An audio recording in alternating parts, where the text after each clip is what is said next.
have we talked about Wish yet? By the way, and we're getting there right now. Okay, We've been talking about it a lot. I just want to make sure I didn't miss that, because this is No. really what I wanted to be here for, the definitive conversation on. I figured you might. Well, let's touch on this first, just as a primer, because I think this is important. Here's Trolls. Store this in the back of your memories, folks out there in the audience. Okay, $64 million. This is after 2 weekends.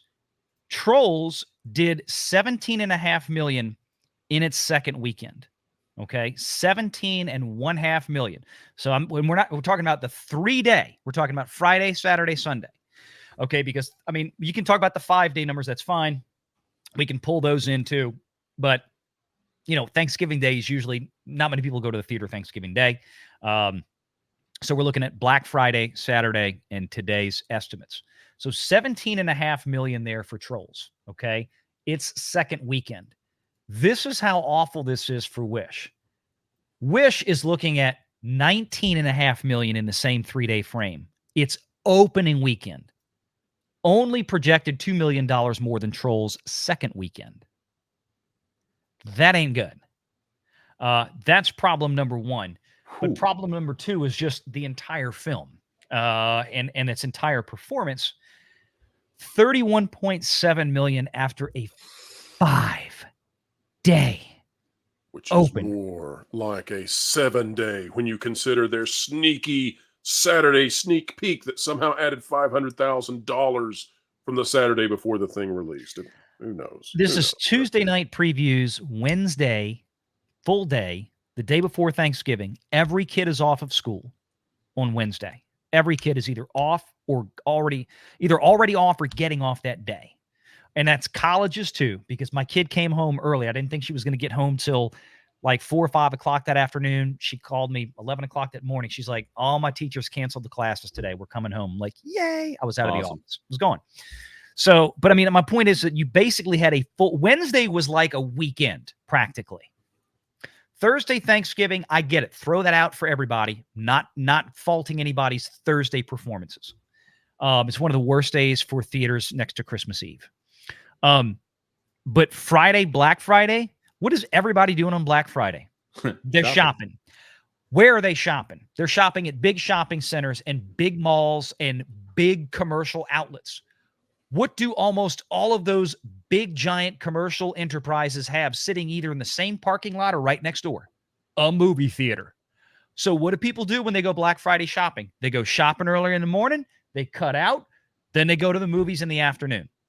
That's very common. That's why usually your Black Friday weekend is not only big for retailers and shopping, it's also usually a pretty good time for movies at the box office, which is why people like to release things during the Thanksgiving holiday week.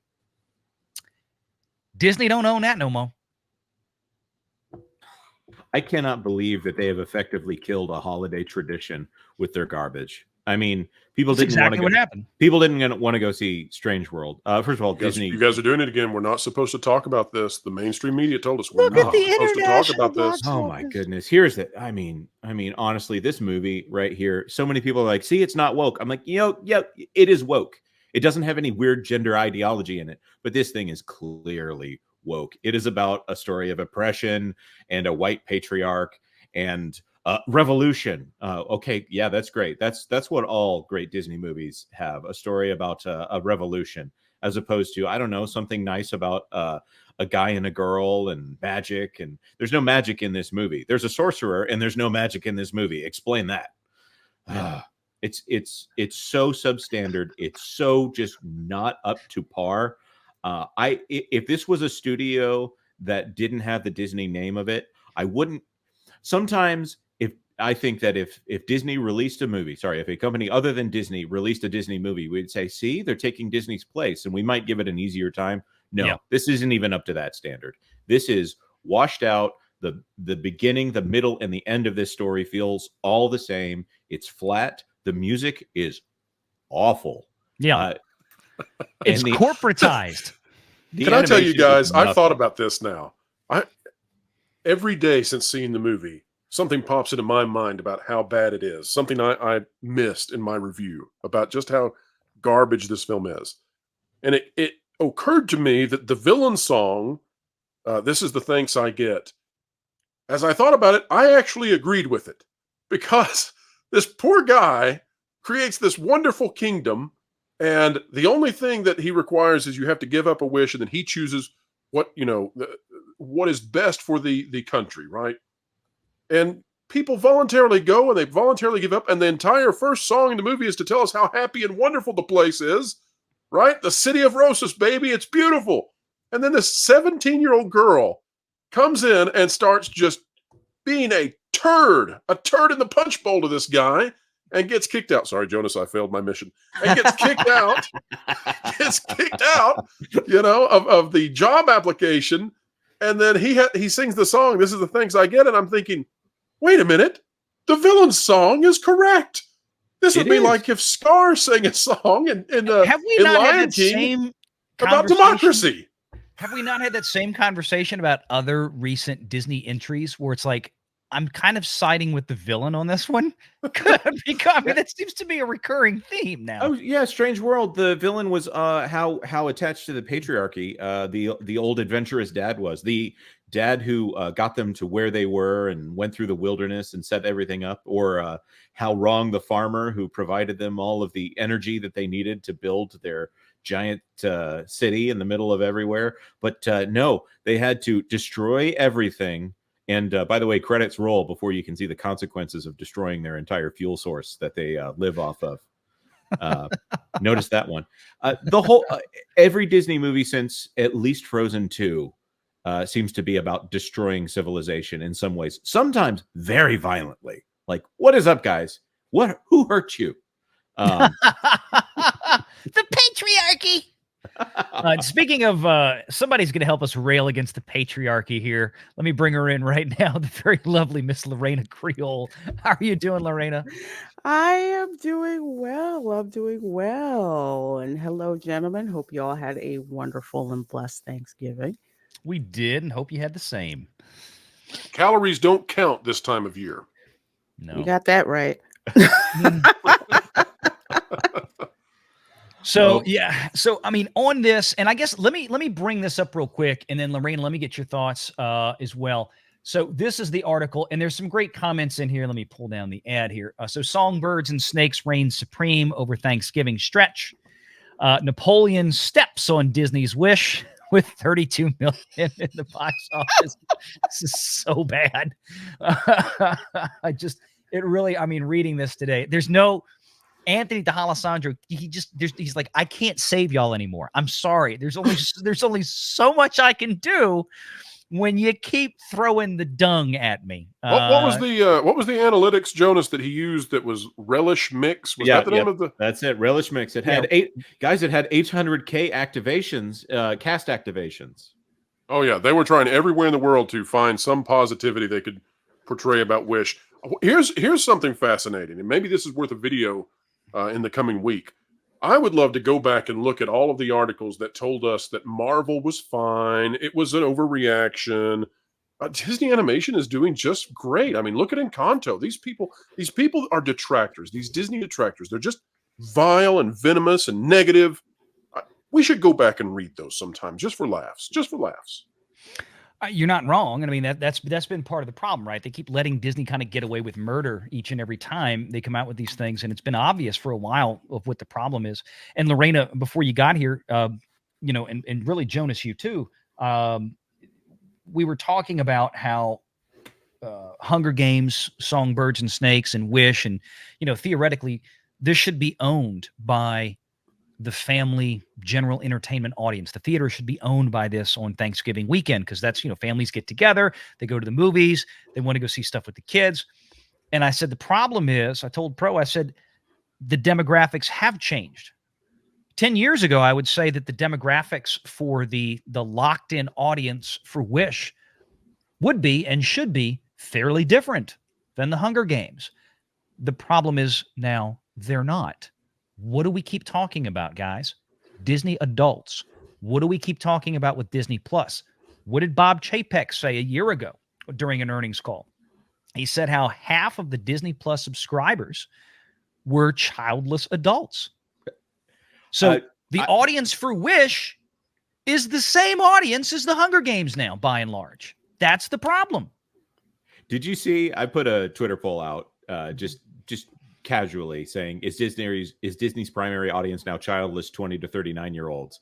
And it got 575 votes, 88%. Yes, absolutely. And there were a lot of people offended that I even asked the question. Which, okay, that's fine. That's it. And I'm gonna guess the age and demographic of the people who were offended by that question. No, see, of course it is, because look at Disney Plus. Encanto did really well on Disney Plus. Yes, it did. I'm not refuting that. Moana does really well on Disney Plus because kids like it. Wish, it's there. It's going to be sparkly, but they're going to go back to Moana and Encanto. I don't see this movie connecting with kids.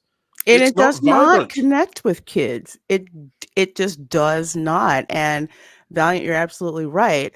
10 years ago, for Thanksgiving, it's like, okay, there's a Disney film. Primary audience is kids. Secondary audience are Disney kids at heart, because they're bringing their kids.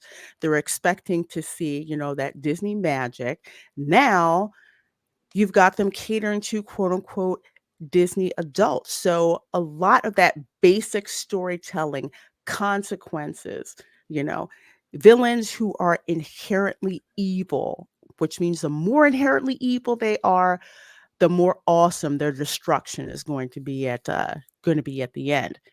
We didn't get this in Wish. Between all the member berries being thrown at you throughout this whole entire film, number one, Shrek did it better because they threw shade on Disney, and it was perfect how they did that.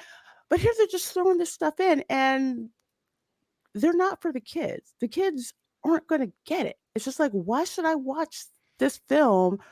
Why do I care that there's this rabbit that kind of sounds like, I guess it's supposed to be something? They're not really going to get the fact that that's supposed to be Thumper. They're not going to get the flowers and the trees reference from the I think that was the late 30s that came out. Silly Symphonies, they're not going to get that. Mhm. Why the heck is Peter Pan being retconned into this? And why is it? Yes, I'm going to spoil it because, quite frankly, I'm going to save you some money. You can only here. spoil it as if our audience was going to see it. I don't think that's going to happen. There's nothing already to curdled. spoil. Yeah. Yeah, it's already curdled, but I always do that as a courtesy. It's like, I'm warning you right now, and in the end, Asha gets retconned to be the fairy godmother. Are you freaking kidding me? So she gets turned into an old white lady? Pretty much. I guess she's got like a biracial teen skin on now for the most part, but I'm like, you are not the fairy godmother. And so why? Lorena, she is going to grant every single wish there is. She doesn't believe in a single wish being held back. So even if you have a dark desire in your heart, she's going to grant it, by golly. That's the whole message of the story. Didn't Bruce Almighty already cover the idea of saying yes to all prayers and wishes? I mean, wasn't a complete disaster? You have a good point. Everyone in the world not winning. Bringing up good movies anymore. We talked about this. I mean, and there's a really good case. You went back 10 years, but if we go back to 2018, there's this trend from 2018 onward of every movie being about emotional insecurity or generational trauma. There, somebody pointed out, and I don't remember it. Somebody sent me a tweet thread of everything that Jennifer Lee has done since she's been the head of Disney animation. Frozen 2 being about the white colonizers. Ralph Breaks the Internet. Oh my freaking goodness! Being about almost walked out. Ralph's insecurity. Raya and the Last Dragon. I tried to watch that. I couldn't. But Encanto is a terrible movie. Generational trauma. Strange World is about fossil fuels and generational trauma. And Wish is apparently about the patriarchy. No, it's about 100 years, celebrating 100 years of generational trauma impacted by Disney. Yeah. So I heard some people say that the girl's dad is supposed to be Walt Disney. I'm like, no. Magnifico is Walt Disney. Yeah. That's a good point. I hadn't thought about that. Also about the dad, because I'm glad you brought that up. I'm like, was the dad just throwaway character? You only hear about, oh, he was a philosopher, but you never see him. There's no flashback to give you any kind of emotional connection. Of course, you see a picture rendered, but that's it. He's pretty much absent. I hadn't watched the whole thing yet, so but it doesn't matter. He's not there good. to be used as a prop for why Asha is right, and they don't do a good job of. In the end, they could tell whatever story they want, but if they're not good at telling stories, if they're not good at communicating these ideas, it doesn't matter. It doesn't matter at all. Frozen 2, I'll rewatch Frozen 2. Now I kind of gag while I watch it, but you know what? The music was at least better. Make sure you're subscribed to Valiant Renegade and join us every Sunday at 6 p.m. Eastern for the live show.